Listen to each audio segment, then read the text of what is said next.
साल 2025 में कराची के शहरी खुले गटर और नालों की भेंट चढ़ते रहे। गफलत, नाकिस इंफ्रास्ट्रक्चर और बरवक्त इक़दामात के फुकदान ने कई कीमती जानें ले लीं। तफसीलात इमरान हफीज की इस रिपोर्ट में।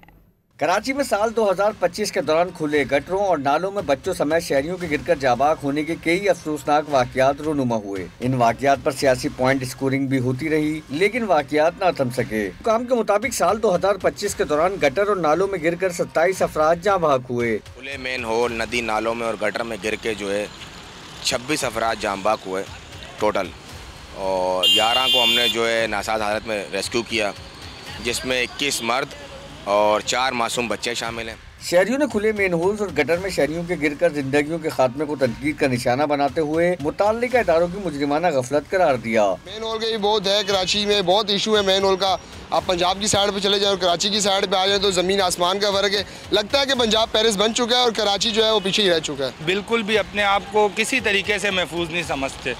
यहाँ पे डकैती, चोरी, वारदात, कत्ल बिल्कुल आम है। अब आप देख लें, ये मेन होल आप यहाँ देख रहे हैं, औरंगी टाउन में, गुलशन इकबाल में, अब अच्छे इलाकों का भी बुरा हाल हो रहा है। शहरियों ने इंतजामिया से मुतालबा किया है कि खुले मेन होल्स और गटर पर फौरी तौर पर ढक्कन लगाए जाएं ताकि शहरी महफूज रह सकें।